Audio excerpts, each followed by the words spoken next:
Mapalad ang babaeng hindi nagkaanak kailanman, kung hindi siyam nakipagtalik sa paraang makasalanan.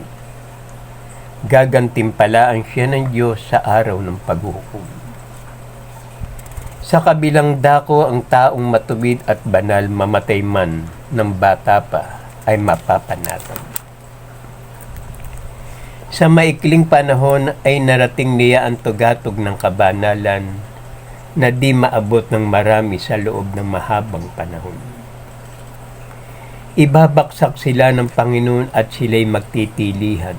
Tulad ng gusaling, mayayanig ang kanilang mga pundasyon at guguho ng tuluyan. Ganap silang pahihirapan at lubusan malilimutan. Maghihilakbot sila pag inisa-isa ang kanilang mga kasalanan at pag ipinamuka sa kanila ang kanilang kasamaan. Sa pangalan ng Ama at ng Anak at ng Banal na Espiritu. Amen. Amen. Amen. Amen. Amen. Amen. Amen. Diyos amang makapangyarihan sa lahat na may lalang ng langit at lupa, purihin ka, Panginoong Yahweh, ng buong puso ko at kaluluwa. Purihin si Yahweh, pagkat siya ay mabuti. Purihin si Yahweh, pagkat siya ay mabuti. Purihin si Yahweh, pagkat siya ay mabuti. Purihin si Yahweh, pagkat siya ay mabuti. Purihin si Yahweh, pagkat siya ay mabuti. Purihin si Yahweh, pagkat siya ay mabuti. Purihin si Yahweh, pagkat siya ay mabuti. Pinupuri ko po ang inyong puso, isip, karunungan, banal na espiritu, banal na kapangyarihan. Malinis na pangalan, malinis na kalooban, at sa walang hanggang ninyong kadakilaan. Ama, maghari nawa ang kapayapaan, kasaganahan, pagmamahalan, pagbibigayan, pagmamalasakit, pag-ibig, at katarungan. Diyos amang makapangyarihan sa lahat na may lalang ng langit at lupa, dagat at lahat ng mga nakikita natin at pati ang ating buhay. Mga isdang naglalakihan sa karagatan, mga hayop na kinakain sa kalupaan, mga gulay at purutas na nagbibigay sa atin ng kalakasan, mga puno at halamang gamot na ginawa ng Diyos, tinitimpla ito ng parmasyotika upang ipamahagi sa lahat na may karamdaman dito sa bayong Pilipinas at maging sa buong sanlibutan. O kay buti mo, Panginoong Yahweh, marapat lamang na kayi pasalamatan, kilalanin, paglingkuran, at sambahin sa pangalan ng Ama at ng Anak at ng Banal na Espiritu. Amen. Amen. Amen. Amen. Amen. Amen. Amen. Maraming salamat po, Ama, sa magandang umaga. Maraming salamat po, Ama, sa lahat ng biyaya na pinagkakaloob niyo sa amin dito sa bayang Pilipinas. Sa bayang Marilao, Mekawayan, Ilocos, Visaya, Mindoro, Bicol, Metro Manila, at sa buong karatig Pook at sulok at gitna ng Pilipinas. Maraming salamat po, Ama, sa walang hanggang ninyong tipan sa akin. Maraming salamat po, Ama, sa karunungan, sa kalakasan, at sa lahat ng mga biyaya na pinagkakaloob niyo sa amin dito sa bayang Pilipinas. Ama, pagkalooban niyo ang mahal naming Pangulo na si Bongbong Marcos ng kagandahan ng kalooban. Bigyan niyo po siya ng knowledge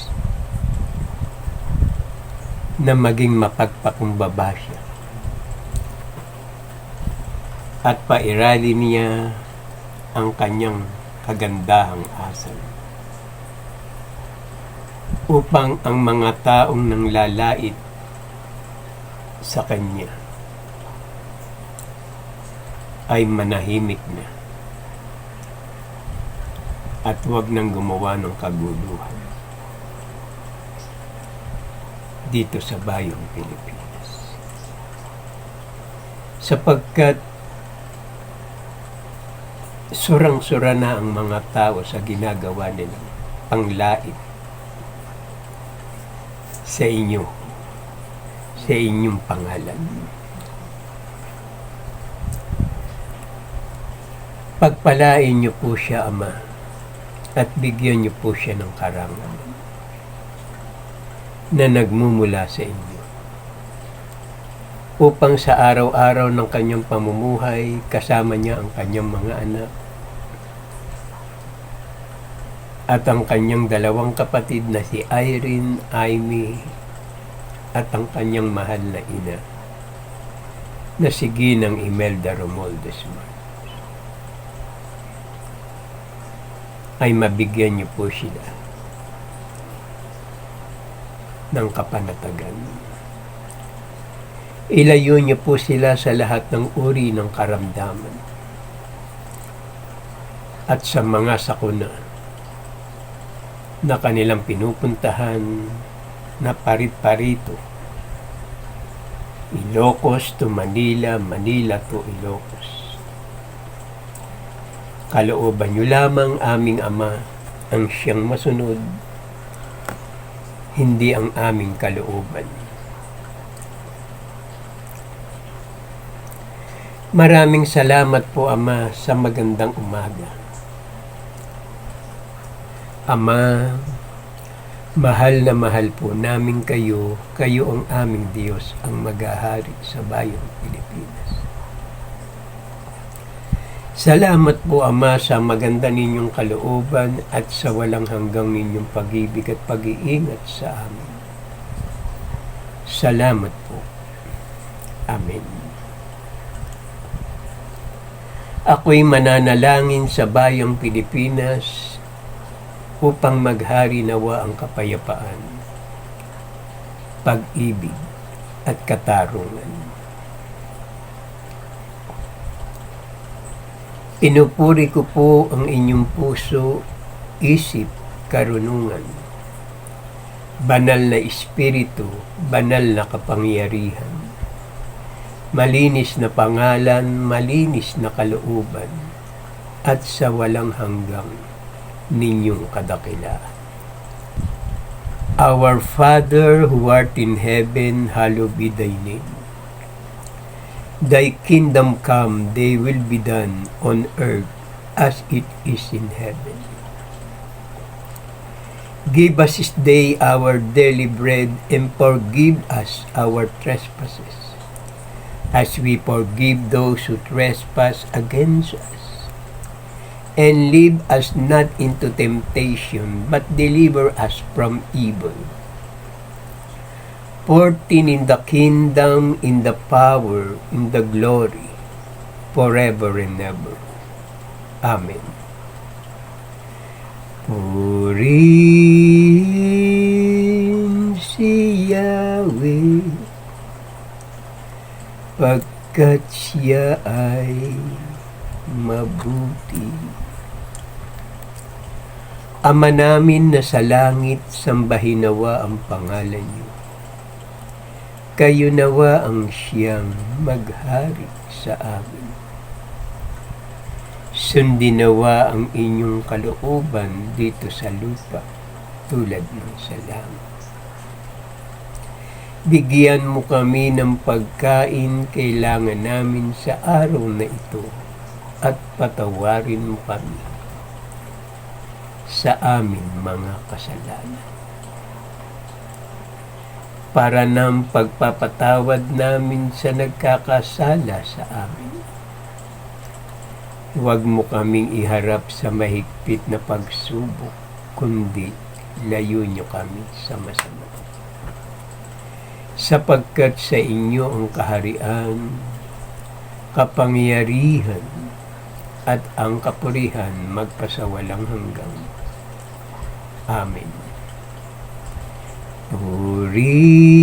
Purihin si Yahweh, pagkat siya ay mabuti.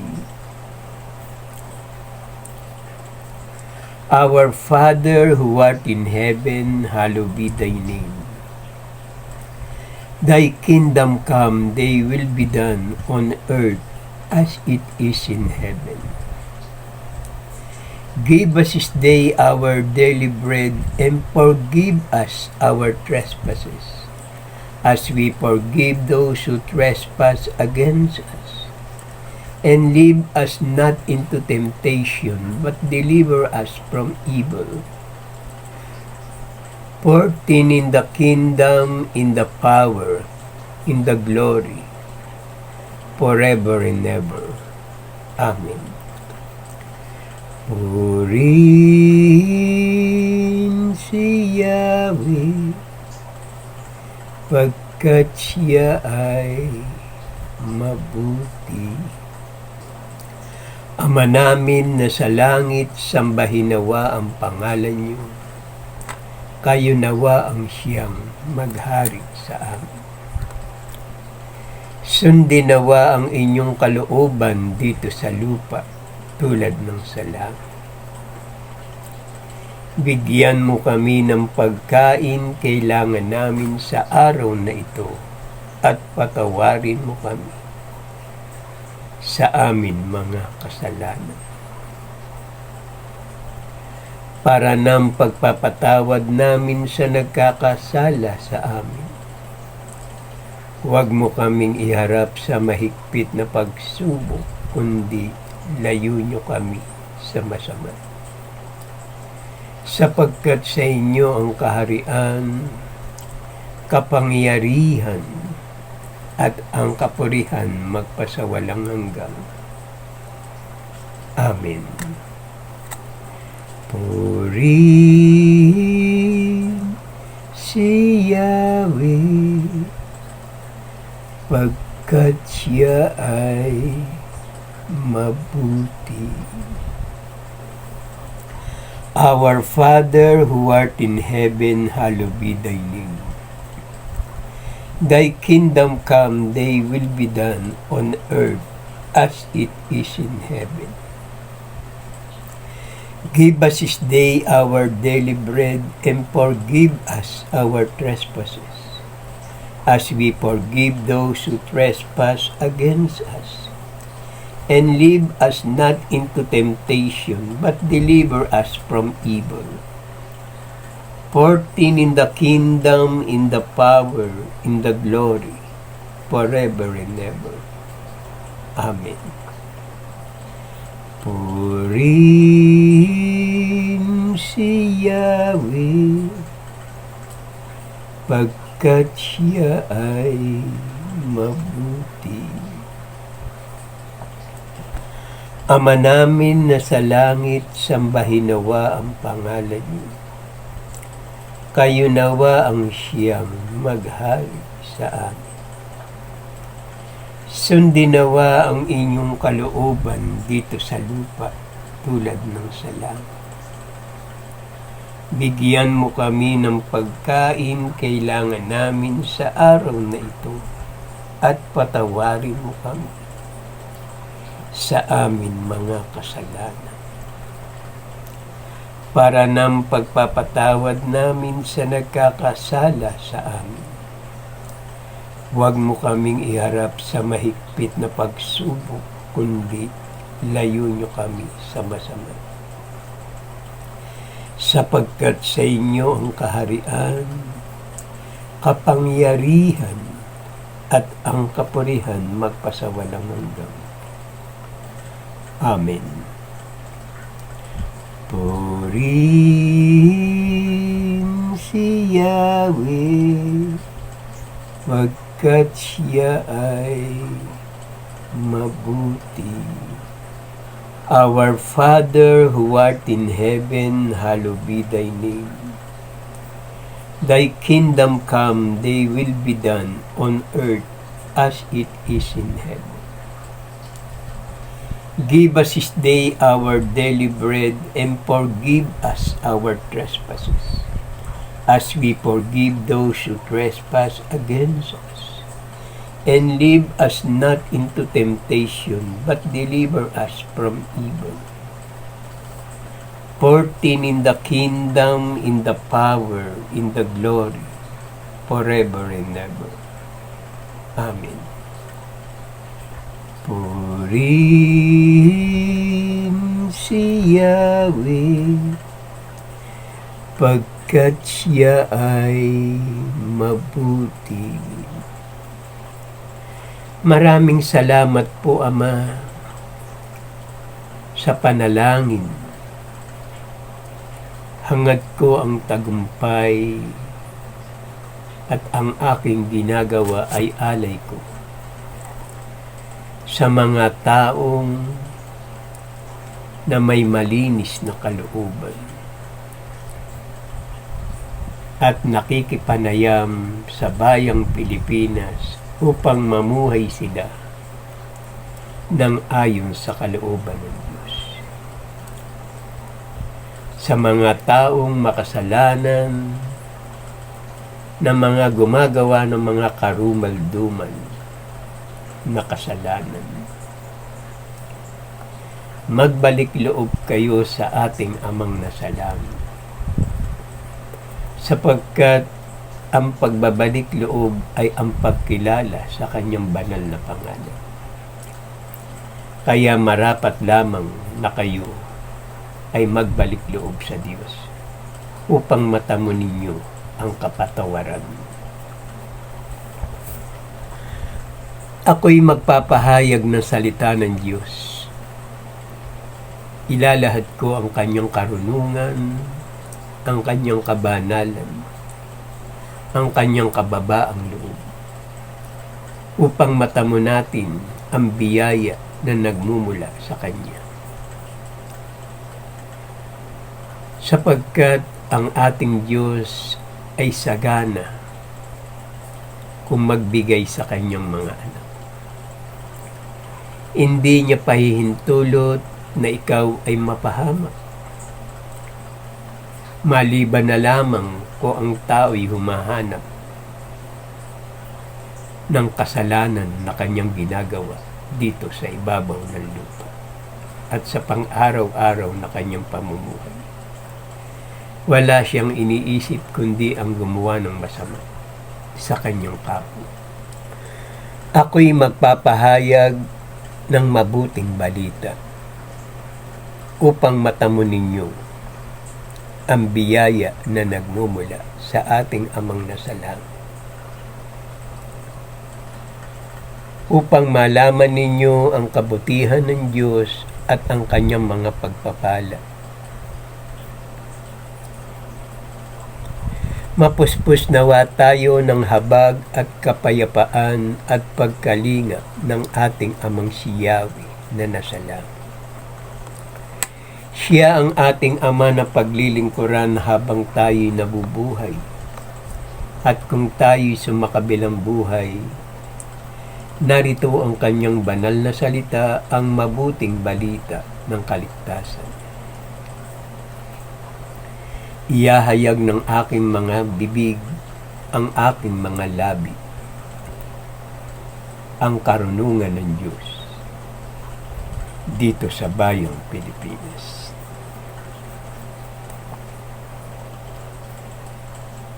Maghari nawa ang kapayapaan, kasaganahan, pagmamahalan, pagbibigayan, pagmamalasakit, pag-ibig at katarungan. Ang kahalagahan ng kalinisan. Ang may pandinig ay makinig. Mapalad ang babaeng hindi nagkaanak kailanman, kung hindi siya nakipagtalik sa paraang makasalanan. Gagantimpalaan siya ng Diyos sa araw ng paghuhukom. Ang mga anak sa pagkakasala, gaano mang karami, ay hindi pakikinabangan. Ang lahi nila ay di mapapanatag. Mababali ang kanilang mga sanga sa kanilang kamuraan at ang mga bunga nila'y di mahihinog, di pakikinabangan. Ang may kalinisang puri ay nagiging huwaran at pag ito'y nawala sa kanya, ay labis na ipinagkukulang. Ito ang pinakamahalagang gantimpala na maaaring kamtan ng tao at pinakamainam na katangian maaaring taglayin ng sino paman. Waring mga punong kahoy na babaw ang ugat. Sandaling silang tutubo ngunit hindi magtatagal sapagkat madali silang ibubuwal ng malakas na hangin.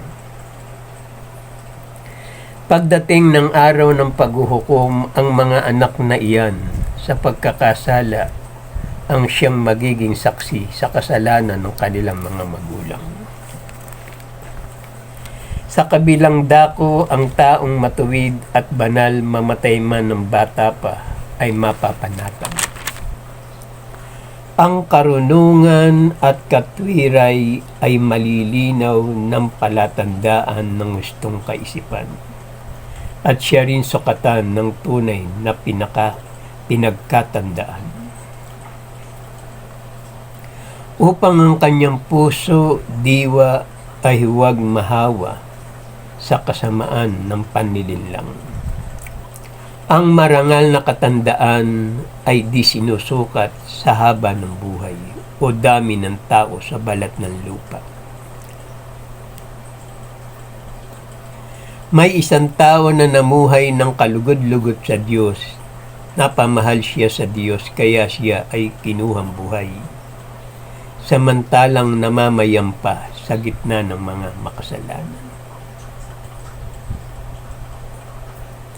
Sapagkat pinapalabo ng kasamaan ang kagandahan ng kabutihan at ginugulo ng masasamang pita ang walang malay na isipan. Sa maikling panahon ay narating niya ang tugtugatog ng kabanalan na di maabot ng marami sa loob ng mahabang panahon. Nakita ng mga tao ang kanyang pag-alis, ngunit hindi nila naunawaan, waring hindi nila maabot isipin na pinagpapala at kinakahabagan ng Diyos ang kanyang mga hinirang at iniingatan ang kanyang mga banal. Makikita ng mga masama ang pagkamatay ng matuwid, ngunit hindi nila mauunawaan na ito ang paraan ng pagliligtas ng Panginoon.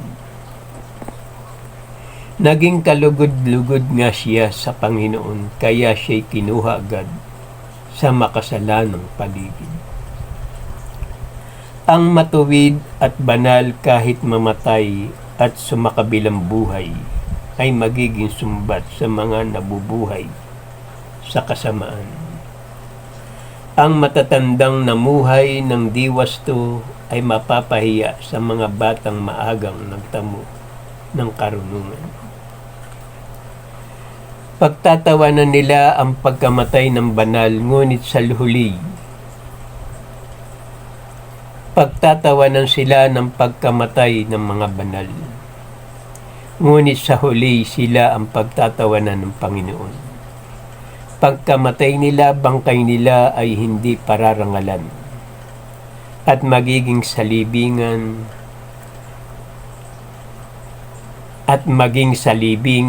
lilibakin sila at kamumuhian ng mga patay magpakailanman.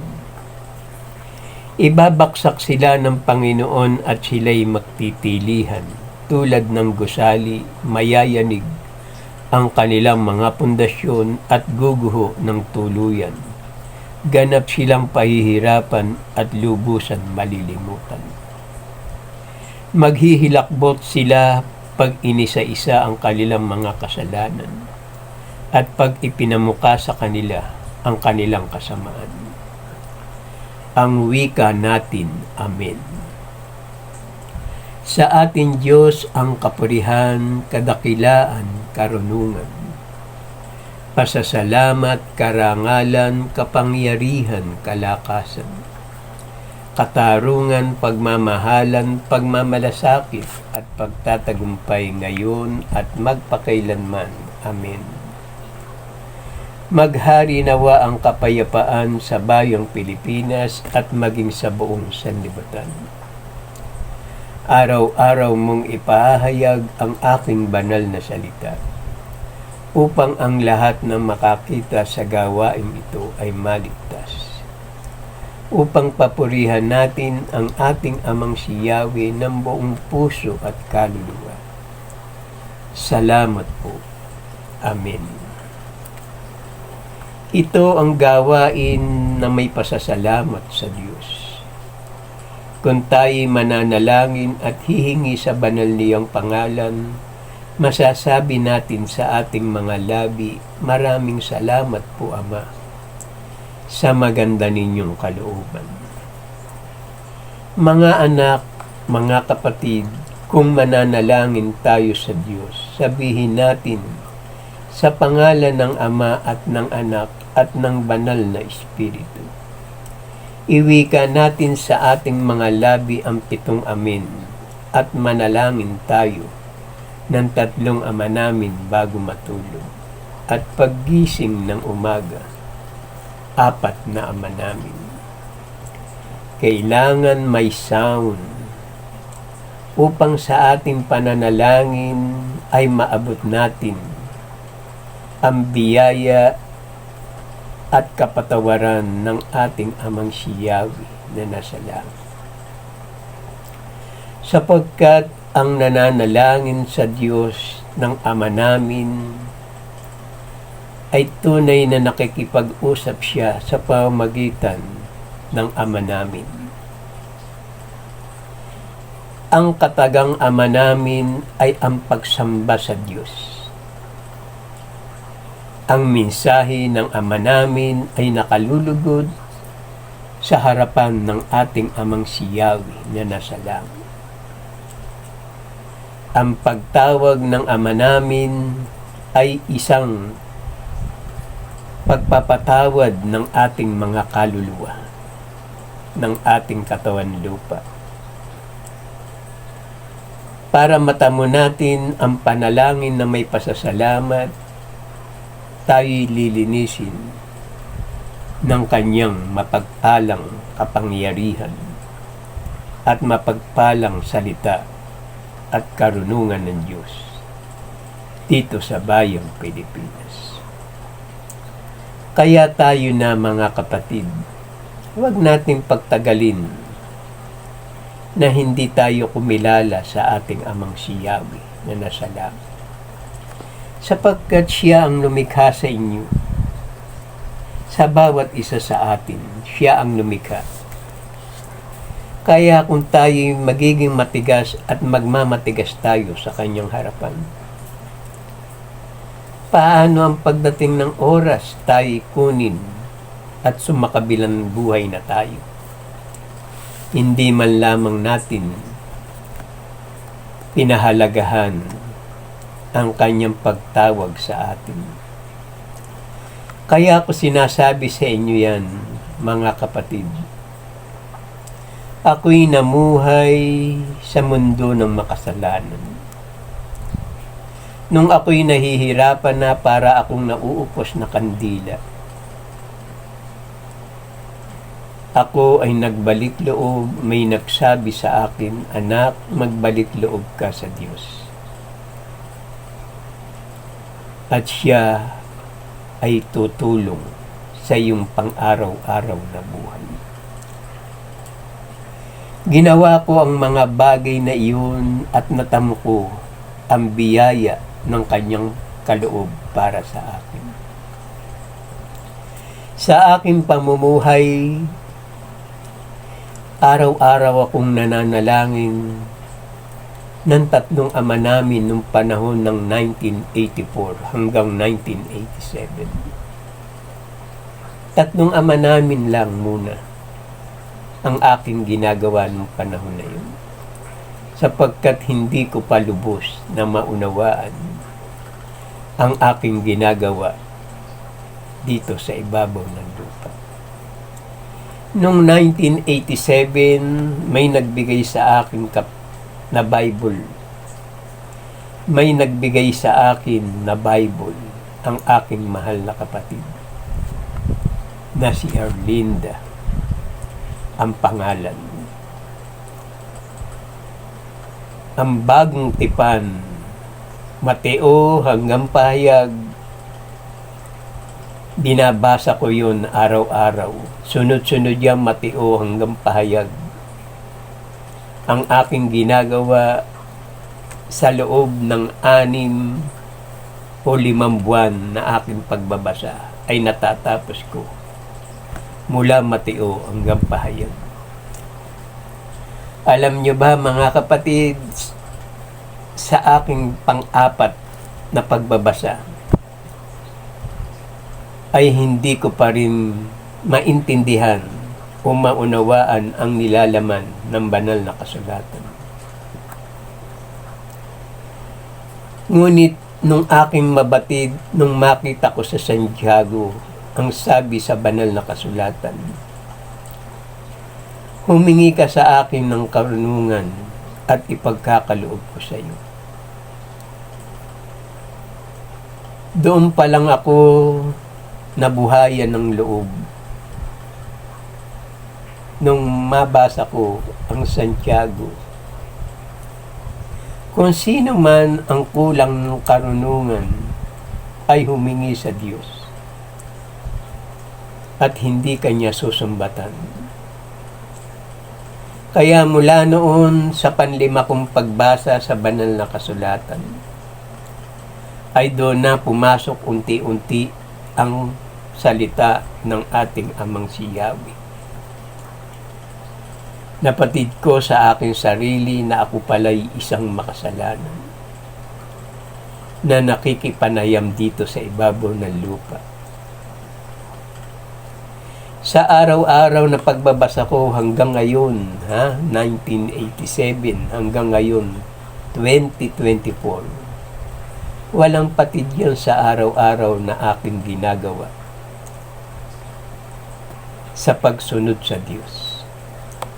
Sapagkat ako'y namatay na, muling nabuhay. Nung ako'y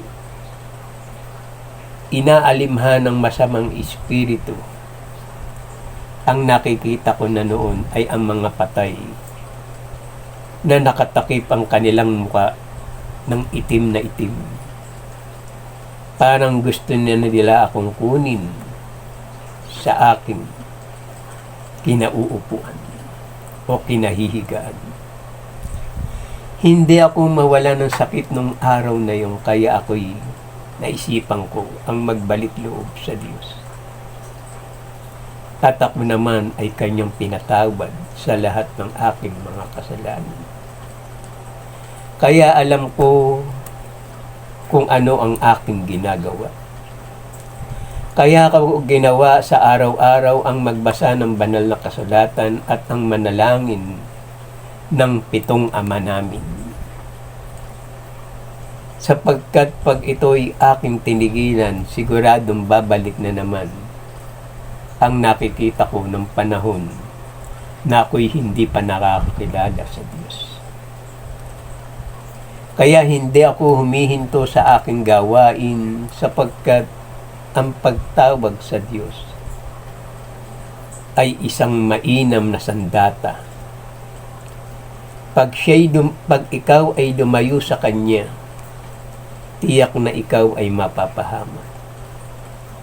Dahil sa kagandahang loob ng ating Amang nasa langit, papatnubayan Kanya habang ikaw ay nabubuhay dito sa ibabaw ng lupa.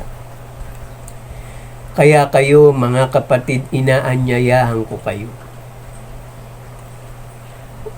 Bagamat kayo ngayon ay malakas, ngunit darating din ang paghina